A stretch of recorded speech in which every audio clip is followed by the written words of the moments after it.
Okay, hey, so a group in the UK commemorating the 100th anniversary of World War One asked Peter Jackson to do this movie in 2015. They just wanted to be true to the original footage and not have any new material.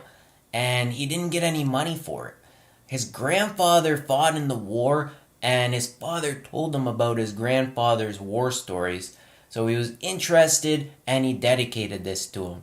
He wanted to show you how it felt to be a soldier in the First World War. It's got a lot of footage from the First World War from the Imperial War Museum, and a lot of it hasn't been seen before, with interviews of people who fought in the war and things from the BBC. And when I mean a lot, I mean a lot. They looked at 600 hours of interviews from 200 veterans and 100 hours of original footage. And they restored all 100 hours of footage in the end to make it better. They've worked on this for years, and it's all been touched up with color and realistic sounds. He said the soldiers saw the war in color, not black and white, so they touched it up so they can look like people that we see today. The footage has been brought up from 12 frames per second to 24 frames per second, and it's in 3D too. There's no narrator, it's mainly the soldiers talking, and there's no dates or places. There were too many names, so he decided not to show any. 120 of the 200 veterans are telling the story, and he wanted to be their story. The sounds are all from interviews in the 60s and 70s. The title comes from the 1914 poem For the Fallen by Lawrence Bignon that's in the Ode of Remembrance, which says, "They shall grow not old as we that are left grow old." Adding colors has been controversial, with some saying years ago that they shouldn't mess around with the originals, but it depends on how you do it. And obviously Peter did a good job. You can't really watch the original footage easy, but you can watch this. It's been made to look more real, like something you see at the movies. They even went to places where the footage was shot to get the details right with the colors and such. Lip readers were used to see what people said in videos, and local actors were used so people would have the right accents. If there's anyone who knows how to do this, it's Peter with what he's done with The Lord of the Rings. The real secret here is speeding up the footage. It was hand cranked at 10 to 12 frames per second, which looks over cranked or sped up in a 24 frames per second movie theater. He spent 4 or 5 months trying to get it to look like today's footage, and they took out damaged footage and filled in the gaps. He said doing the coloring was just the icing on the cake. He said they look like real people again when you get rid of the damage and get them to move at a normal speed, which makes sense. And if you look at the poster for this, the focus is on this one guy with everything else blurred out, and it says a lot. He wants to show you what it's like to be that guy. Could be anyone. He wants to show you if you were just shipped off and sent into war, what it would be like.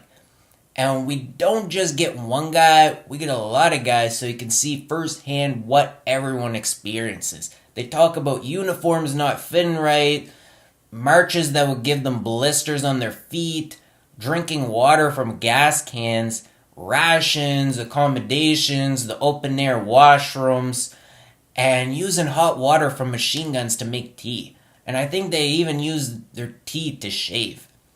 You'll probably find out a lot of things you didn't know before. Like, some young people were excited about going because they thought it'd be like a vacation until they got there. Some soldiers found the war interesting, and a lot of them don't want you to feel bad for them. It doesn't spare anything with the details. There's some graphic scenes. What's really eerie, though, is that it's now been like 100 years since the war and its history. Most of these people probably aren't alive anymore, and it's real. It was all shot when the war happened from 1914 to 1918, and it might be the first time ever that we can actually watch history. Before we had to rely on books and words and maybe pictures. But here with the updated footage, we have footage of it and you can watch it. Like, imagine seeing actual footage of the war like with those Spartans. This is huge.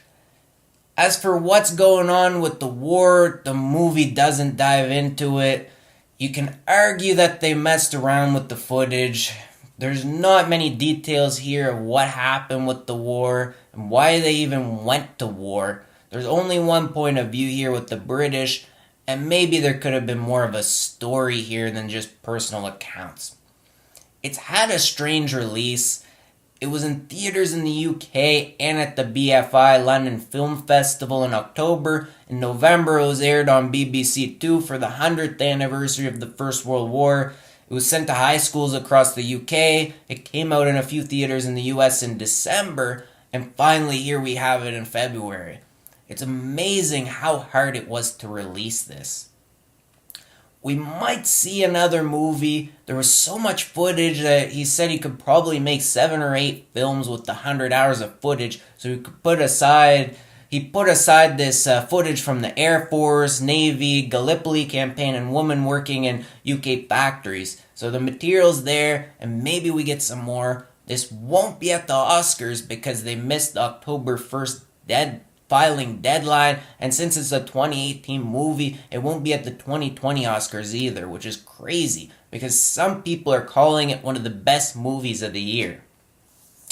I have to like this because they put a lot into it and they did a lot more than they needed to. It was only supposed to be like 30 minutes originally, and they went and made a movie. They brought these people to life. What do you think about it? Leave your comments below. Check out my other videos and subscribe.